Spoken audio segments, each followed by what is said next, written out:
نحمده ونصلي على رسوله الكريم اما بعد باب المراقبة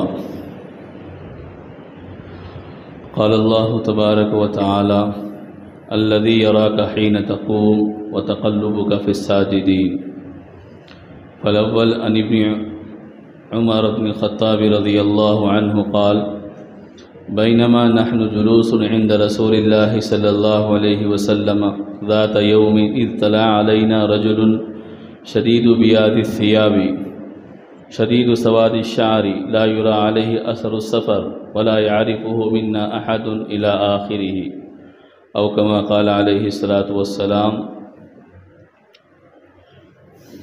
قابل احترام بزرگوں اور بھائیوں،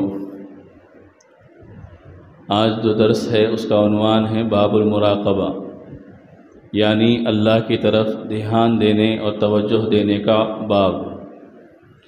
اس میں امام نووی رحمۃ اللہ علیہ نے چند حدیثیں ذکر کی ہے، ان میں سے صرف 3 حدیثیں اس وقت آپ حضرات کے سامنے پیش کی جائیں گی۔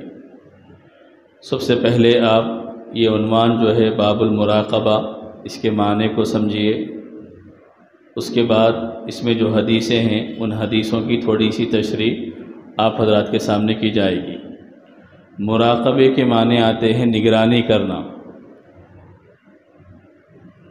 اور یہاں پر مراقبے سے مراد یہ ہے کہ انسان اپنے اعمال کی نگرانی کرتے رہے، فکر کرتے رہے، اور ہر وقت اللہ تبارک و تعالیٰ کا استحضار اور اس کی طرف اپنا دھیان اور توجہ رکھنے والا بنے۔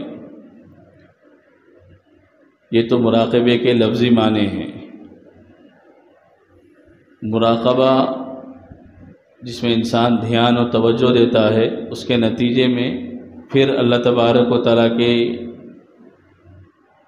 عظمت کا استحضار اس کو پیدا ہوتا ہے کہ وہ عمل احتیاط کے ساتھ، اہتمام کے ساتھ کرنے والا بنتا ہے۔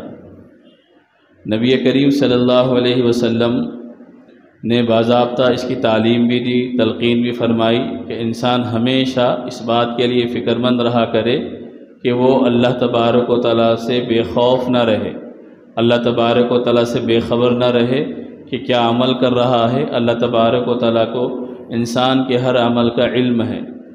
تو امام نووی رحمۃ اللہ علیہ نے یہاں پر باب اس لیے باندھا تاکہ انسانوں کو اس بات کا احساس رہے کہ ہمارے ہر عمل کی نگرانی اللہ تبارک و تعالیٰ کر رہا ہے۔ اللہ کے لیے بھی یہ لفظ استعمال ہوا ہے سورہ احزاب میں، ان اللہ کان علیکم رقیبا، کہ اللہ تمہارے اوپر نگران ہے۔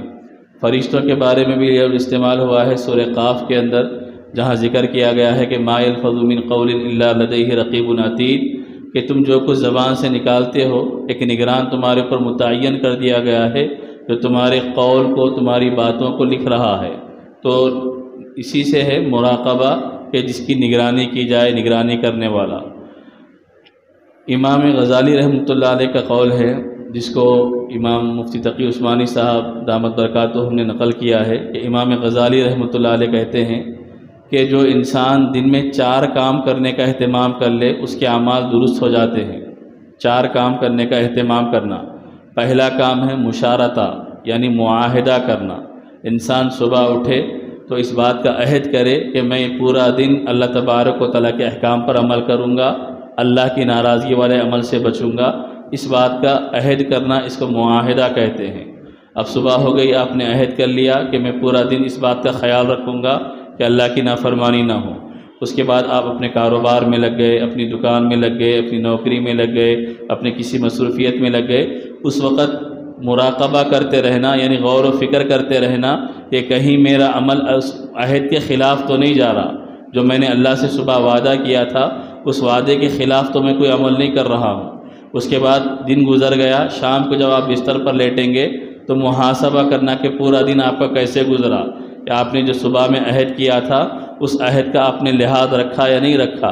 اگر نہیں رکھا تو اس کے بعد ہے پھر معاقبہ، اپنے اوپر کچھ سزا دینا، اپنے اوپر کچھ جرمانہ متعین کرنا کہ مجھ سے خلاف ورزی ہوئی، میں نے اللہ کے عہد کو توڑا، اللہ سے کیے ہوئے وعدے کی میں نے خلاف ورزی کی ہے، لہٰذا میں نفل کے ذریعے، صدقے کے ذریعے، عبادت کے ذریعے اس کا تاوان ادا کروں گا، پینالٹی دوں گا، جرمانہ ادا کروں گا، تاکہ میرا نفس آئندہ اس طرح کی کوتاہی کرنے سے بچے۔ تو وہ کہتے ہیں کہ جس بندے کی عادت ہو جائے کہ ان 4 کاموں کا اہتمام، معاہدہ کرنا، مراقبہ کرنا، محاسبہ کرنا، اس کے بعد آخر میں مراقبہ کرنا، اگر نفس اپنی عادت اللہ کے حکم کے خلاف ورزی ہو گئی تو کچھ سزا متعین کرنا کہ اس کے خلاف میں آئندہ نہ کروں۔ تو بہرحال یہ باب ہے مراقبے کا، جس میں اس بات کا حکم دیا گیا ہے کہ اللہ تبارک و تعالیٰ تمہاری ہر وقت نگرانی کر رہا، تم اللہ سے بالکل چھوٹے ہوئے نہیں ہو۔ آج دنیا میں لوگوں کا حال یہ ہے، آپ کسی بھی جگہ جا رہے تو لکھا آج تو عام ہو گیا CC کیمرہ، تاکہ ہر اعتبار سے، بلکہ کوئی جگہ باقی نہیں رہی۔ پہلے تو دکانوں میں CC کیمرہ لگے جاتے تھے، بڑے بڑے لوگ مالدار دکانوں میں CC کیمرہ لگائے جاتے تھے، آج تو ہر جگہ یہاں تک مسجدوں میں بھی CC کیمرہ لگانے کی ضرورت پڑ گئی کہ لوگوں کا مال چوری نہ ہو، لوگوں کی چیزیں چوری نہ ہو، تاکہ اس طرح جب یہ لوگوں کا حال یہ ہو گیا کہ پہلے آدمی کچھ بھی گڑبڑ کرنے سے پہلے، چوری کرنے سے پہلے کونوں کو تلاش کرتا، کہیں CC کیمرہ تو لگا ہوا نہیں ہے تاکہ میں اس کی نگرانی میں نہ آ جاؤں اور اس میں میری فوٹو کیش نہ ہو جائے تاکہ بعد میں پکڑا جاؤں میں۔ تو انسان CC کیمرے سے اتنا ڈرتا ہے کہ چوری کرنے والا بھی پہلے اس کے اوپر نظر جاتی ہے کہ کہیں CC کیمرہ لگا ہوا تو نہیں ہے۔ اور یہاں اللہ کہہ رہا کہ تم میری نگرانی میں ہو، تم کہیں پر بھی چھپ کر مجھ سے جا نہیں سکتے۔ قرآن کریم میں اللہ نے سورہ انعام میں فرمایا کہ درخت سے کوئی پتا ٹوٹ کر گر نہیں سکتا، سمندر کا کوئی پانی تہ کے اندر کوئی جا نہیں سکتا دانہ، لیکن اللہ کو اس کا علم ہوتا ہے، کوئی چیز اللہ سے چھپی ہوئی نہیں ہے۔ چنانچہ آیتیں بھی جو امام نووی نے نقل کی ہے وہی آیتیں ہیں کہ جس میں ایک آیت یہ ہے یعلم خائنۃ الاعین وما تخفی الصدور، اللہ تمہاری آنکھوں کی خیانت کو بھی جانتا ہے، تمہارے دلوں کے بھیدوں کو بھی جانتا ہے، وَهُوَ مَعَكُمْ أَيْنَمَا كُنتُمْ، تم جہاں رہو گے اللہ تمہارے ساتھ ہے۔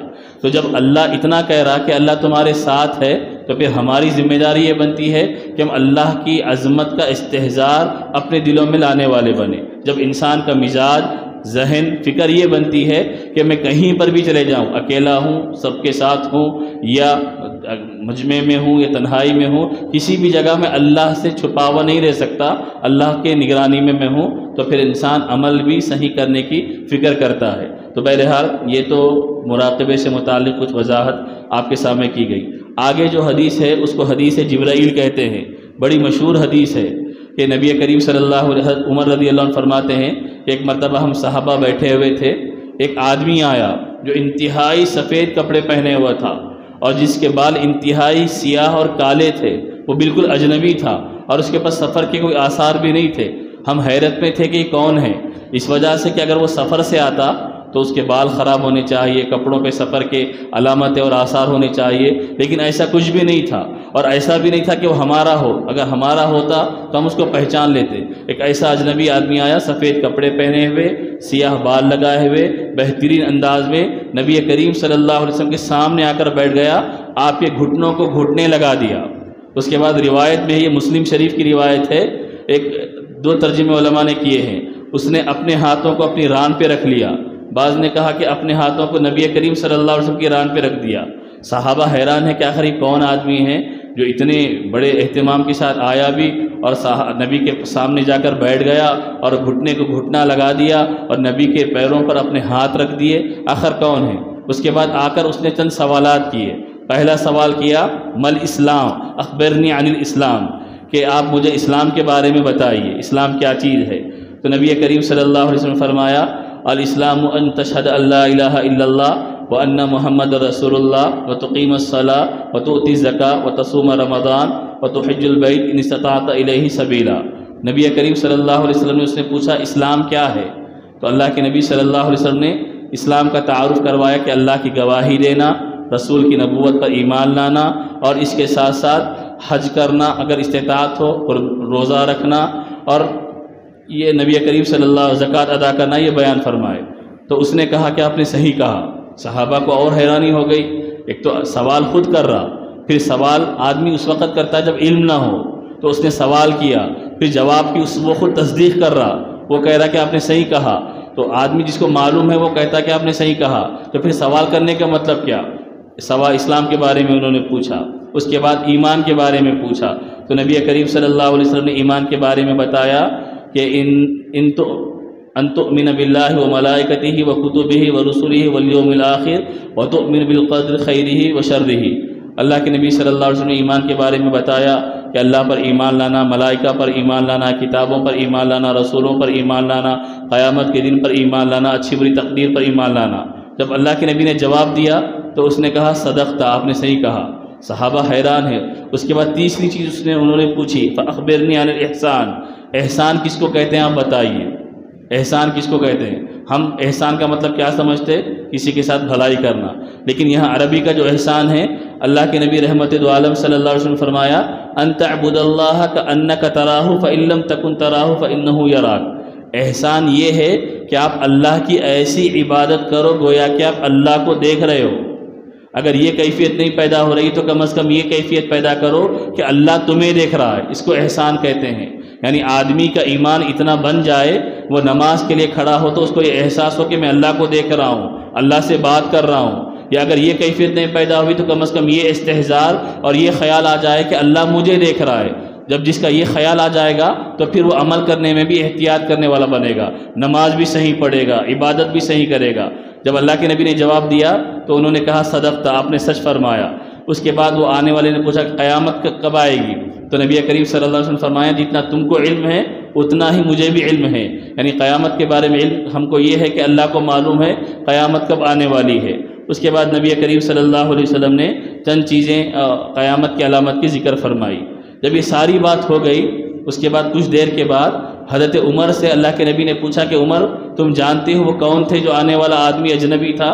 تو حضرت عمر نے فرمایا اللہ و رسولہ عالم، اللہ اس کے رسول زیادہ جانتے ہیں۔ تو اللہ کے نبی نے فرمایا وہ جبرائیل تھے جو انسانی شکل میں آئے تھے اور تم کو تمہارا دین سکھانے کے لیے آئے تھے۔ دین کی بنیاد اور دین کا پورا خلاصہ اس کے اندر بیان کر دیا گیا۔ اسی لیے امام قرطبی رحمۃ اللہ نے لکھا ہے کہ قرآن کریم کی سورہ فاتحہ کو پوری قرآن کا خلاصہ کہا جاتا ہے، جس کو ام الکتاب کہتے ہیں۔ تو حدیث کی پورے احادیث کا خلاصہ اس حدیث کو، حدیث جبرائیل کو کہا جاتا ہے ام السنہ، یعنی ساری سنت کی جو تعلیمات تھی اس کے اندر نبی کریم صلی اللہ علیہ وسلم نے بیان فرمائی۔ ایمان کو بیان کیا، اسلام کو بیان کیا، احسان کو بیان کیا، قیامت کو بیان کیا۔ ان دین دو چیزوں کا نام ہے، ایک عبادت کا نام ہے، عقائد کا نام ہے، دوسرا اعمال کا نام ہے۔ عقائد کا تعلق باطن سے ہے اور باطن ایمان ہے۔ انسان کے اندر ایمان ہے یا نہیں ہے وہ اندر چھپا ہوا ہوتا ہے۔ اعمال کا تعلق ظاہر سے ہے اور ظاہر کو اسلام کہتے ہیں۔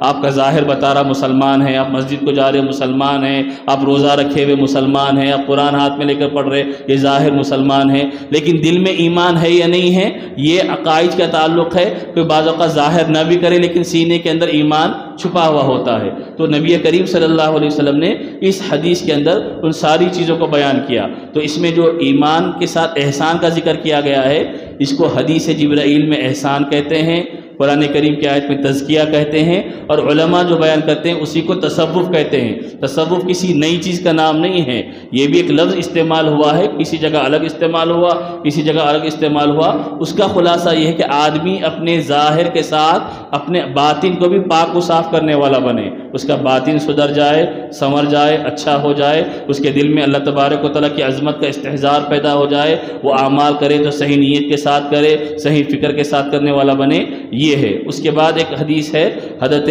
ابو ذر رضی اللہ تعالیٰ عنہ کے ذریعے منقول ہے، وہ ایک حدیث سن لیجئے، باقی انشاءاللہ اس درس کو یہیں پر ہم لوگ مکمل کر دیں گے چونکہ آگے کا درس تھوڑا سا اور لمبا ہو جائے گا۔ وہ حدیث یہ ہے کہ حضرت معاذ ابن جبل رضی اللہ عنہ سے روایت ہے کہ نبی کریم صلی اللہ علیہ وسلم نے فرمایا اتق اللہ حیثما کنت، کہ تم جہاں کہیں رہو اللہ سے ڈرنے والے بنو۔ یہ نہیں کہ لوگوں میں بیٹھے ہوئے تو اللہ سے ڈر رہے، بڑی بڑی باتیں کر رہے، دین کی باتیں کر رہے، لوگوں سے ہٹ گئے تو اللہ کا ڈر و خوف ختم ہو گیا۔ جہاں کہیں رہو اللہ سے ڈرو، یہی مراقبہ ہے، یعنی آدمی کو اس بات کا خیال رہنا کہ میں اللہ کی نگرانی میں ہوں، اللہ مجھے دیکھ رہا۔ اس کے بعد ایک اللہ کے نبی صلی اللہ علیہ وسلم نے ایک طریقہ بتایا کہ اگر اس کے باوجود بھی تم سے کوئی غلطی ہو جائے، کوئی گناہ ہو جائے، تو گناہ کو ختم کرنے کا طریقہ یہ ہے کہ گناہ کے بعد فوری نیک کام کر لیا جائے تو اللہ اس گناہ کو دور کر دیتا ہے۔ اسی کو قرآن کریم کی صورت میں اللہ نے فرمایا ان الحسنات یذہبن السیئات، کہ اللہ تبارک و تعالیٰ برائیوں کو، نیکیوں کو برائیوں سے ختم کر دیتا ہے. نیک عمل کریں گے تو وہ نیک عمل برائی کو مٹا دیتا ہے. تو یہاں 3 چیزیں ذکر کی گئی. پہلی چیز اللہ سے ڈرو جہاں کہیں رہو. دوسری چیز اگر برائی ہو جائے تو برائی کو دور کرنے کا طریقہ یہ ہے کہ اس کے فوری بعد نیک عمل کر لو، چاہے نماز پڑھ کے، صدقہ کر کے، خیرات کر کے، دعا کر کے، توبہ کر کے، جو بھی ہو فوری نیک عمل کر لو تاکہ وہ گناہ باقی نہ رہے. اور تیسری چیز ذکر کی گئی خالق الناس بخلق حسن، لوگوں کے ساتھ اچھا برتاؤ کرنے والے بنو. تو خلاصہ اس باب کا یہ ہے. آگے اور بھی حدیثیں ہے، اور بہترین ہمارے معاشرتی اعتبار سے اور ہماری زندگی کے اعتبار سے بڑی بہترین تربیت کرنے والی حدیثیں ہیں جن کو ذکر کیا جائیں گا. خلاصہ اس کا یہ ہے کہ ایک انسان کو، ایمان والے کو ہمیشہ اس بات کا خیال رہنا چاہیے کہ اللہ تبارک و تعالیٰ مجھے دیکھ رہا ہے، چاہے میں کہیں پر بھی رہوں، میں اللہ تبارک و تعالیٰ سے چھپ نہیں سکتا، اللہ تبارک و تعالیٰ سے دب نہیں سکتا. دنیا کی نگاہوں سے میں چھپ سکتا ہوں لیکن اللہ کی نگاہوں سے میں نہیں چھپ سکتا. جب یہ تصور، یہ خیال کسی ایمان والے کے ذہن و دماغ میں آئے گا تو پھر اس کے اعمال بھی درست ہوں گے، اس کا جذبہ بھی صحیح ہوگا اور شوق بھی پیدا ہوگا کہ میں کیسے سچے اعمال کرنے والا بنوں. اللہ تبارک و تعالیٰ صحیح علم، صحیح عمل کی توفیق عطا فرمائیں. سبحان اللہ وبحمدہ، سبحانک اللہم وبحمدک، ونشہد ان لا الہ الا انت ونستغفرک ونتوب الیک.